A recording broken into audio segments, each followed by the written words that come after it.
Hi, this is Steve Rigolosi, and tonight on Forgotten Mysteries, I have for you Mouse in Eternity by Nedra Tyre. And this is copyright 1952 by Knopf. And as you can see on the back, it has an enormous blurb by Doris Miles Disney, who was very popular in this era. I'll have to read one of hers and do a review of it. I've read a few by Disney. I didn't really think any of them were that great, so I'm going to go look for a good one and then maybe review it here. So Nedra Tyre was a child of the Depression, born in the South, very much sort of a genteel Southern woman, went to school for social work and became a social worker, and also did stints as a librarian and a copywriter, and lived for much of her life in Richmond, Virginia. She was also a very prolific short story writer. And I have to say, in terms of writers in this genre, Nedra Tyre is really interesting. She's hard to describe. There's something about her prose that is very ethereal and not quite grounded on the earth, if that makes any sense. It's almost like her characters and their situations exist in this sort of blurry, odd reality that is based on the real world, but somehow is very removed from the real world, almost like an episode of The Twilight Zone, I would say. Nothing creepy or scary or supernatural, but just there's kind of a disconnect from the real world that I find super interesting to read, because I think it's rather unique to her style. And I have to tell you, more than any other writer I have read, this woman loves semicolons. You have never seen more semicolons used in a novel than in a book by Nedra Tyre. But she makes it work. She's got this somewhat magic wand that she's able to pull together all these rather strange and unusual elements into an effective book. So I was really looking forward to reading Mouse in Eternity because I had read two of her other books, Journey to Nowhere, which I really liked, and Death of an Intruder, which I loved and which I recommend heartily. That one will knock your socks off. But Mouse in Eternity was her first, so I was looking forward to seeing how she got started and, maybe how her career developed over the course of several books.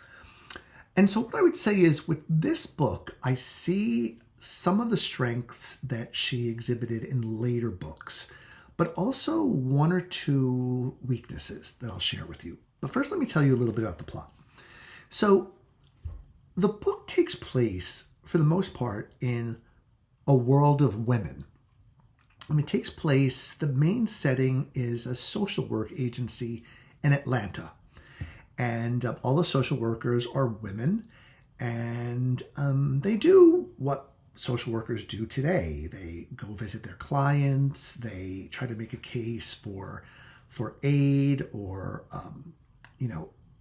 to help these people however they can. And back then, as today, it's rather demoralizing, rather sad. But these social workers, they troop into the office every day and they do their jobs. And there's quite a few of them. And Tyre does a very nice job from the very first chapter of making each one distinctive.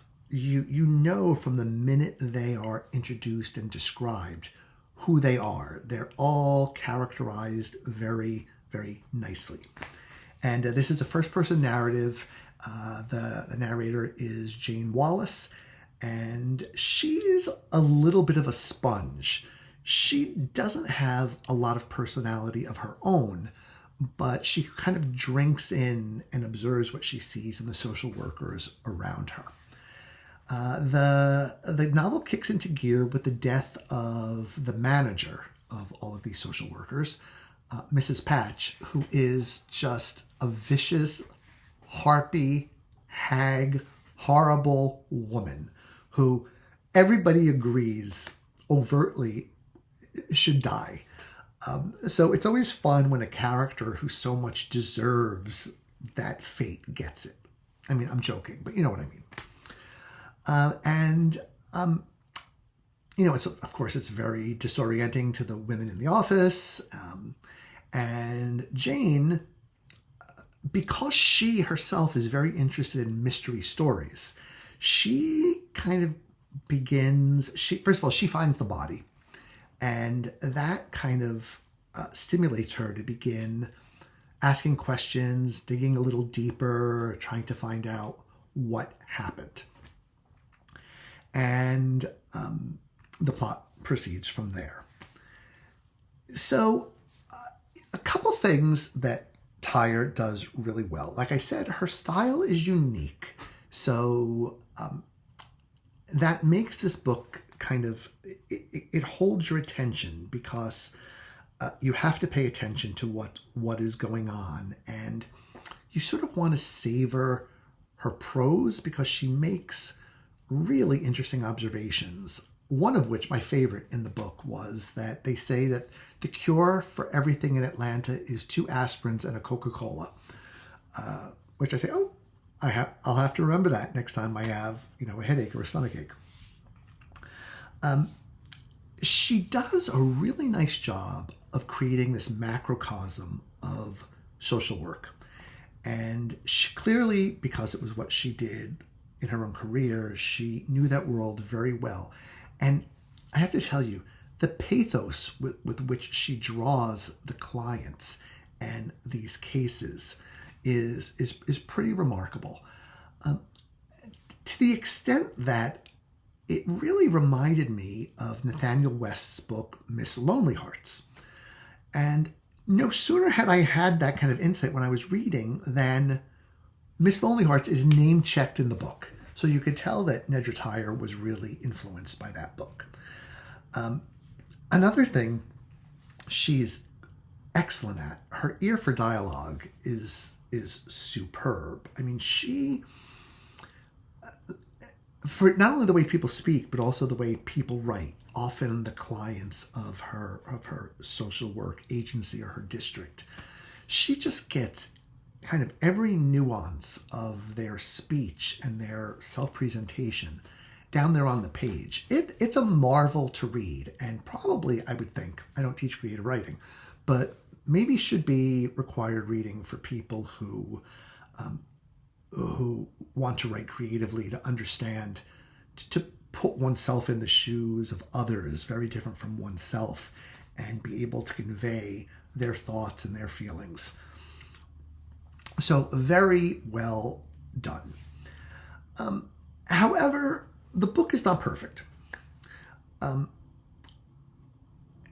guess I would say for one major reason, and that is that what happens is, as Jane investigates, she becomes more and more enervated, more and more tired, more and more exhausted by the emotional toll that this is taking on her, because not only does she feel the weight of trying to figure out who killed Mrs. Patch, she knows it's got to be one of her friends in the office, and she doesn't want one of her friends to be a murderess. So she's got that push and pull. And rather than it energizing her or pushing her forward to really seek the truth tenaciously, it weakens her to the point where she becomes useless. I mean, and I say that, I'm not exaggerating. And because that happens, what occurs is that one of her clients, whom she is very friendly with and with whom she shares a love of mystery stories, ends up being the person who solves the case. It uncovers the murderer, the motives, and so forth, rather than our heroine. And I think modern readers have come to expect a heroine who can sort of see things through, who can stay focused and who remains strong, even though she's having, emotional issues as a result of the case. She doesn't have to have a man solve the crime for her, in books published in this century at least. But that's kind of what happens here. And I think it's a bit of a mistake on the author's part. But I just wonder how much of it was Nedra Tyre's upbringing as a Southern woman writing in somewhat of a Southern Gothic tradition, not to the crazy heights of Flannery O'Connor, who just, was, just took everything into outer space with her fiction, right? It was so extreme and so face-slapping in a way. I think Nedra Tyre, her character, of herself, she herself seemed to be rather a very sensitive person, and I don't know if she just brought that to her character so much so that she ended up having the character behave in the way she herself would have behaved rather than the way we would like a fictional heroine to behave, or as we've come to expect that they would behave, in modern fiction. That said, I think it's a good read. The plot is a little bit light. It's the clues are planted fairly. It's not a hit you over the head with a brilliant solution kind of book. It does become a bit of a damsel in distress / femjep kind of book, if you like that. And if you like sort of that southern feel to a book, you'll definitely get that here. There's sort of interesting lingering things going on here from the Civil War. There's angry Yankees who are standing on the streets of Atlanta yelling about the South and how much they hate the South, as the Southerners are rolling their eyes at the Yankees. It's a portrait of Atlanta in the 50s with streetcars and public transportation that was really kind of cool to read about, a real bygone era. And it was interesting to see this microcosm of the social work agency, at which almost every employee that I can think of in the book is a woman. And, having worked in publishing my career, there have always been many, many female editors and publishers in the companies I've worked for. So I've always worked around and with and for, a lot of women. But it was interesting to see, I guess, the beginning of the professionalization of women in the 1950s as they were going out, supporting themselves with decent paying jobs and having apartments and, going out for a bite to eat on their own. Jane Wallace goes out for a couple drinks on her own too. She just decides she needs a couple beers or she needs a glass of wine because she's stressed out and she needs something to calm her down. So there's the beginnings of sort of modern womanhood or modern woman in the workplace that I think you might find interesting in this book, even if ultimately Jane kind of falls to the wayside as another character kind of gets the glory and the credit for solving the crime, even though he admits that it was the information uncovered by Jane that helped him solve the crime. And he also says, Mr. Lawrence, he's a very nice man. He says to Jane, you knew all of this. And I'm just trying not to spoil anything. He says, you knew all this and you would have gotten to this conclusion yourself eventually. So that's what I've got for you tonight. Nedra Tyre, Mouse in Eternity, copyright 1952. If you're at all curious about Nedra Tyre, I think I would recommend starting with Death of an Intruder, which, like I said, it's two women squaring off against each other. One very strong-willed, the other kind of passive-aggressive, and seeing how they kind of one-up each other and try to outmaneuver each other. That book is just terrific. So I recommend that one highly. And I recommend Mouse in Eternity if it sounds like something you'd be interested in, something a little different from the everyday. So thank you for watching/listening, and I will be back again some other time.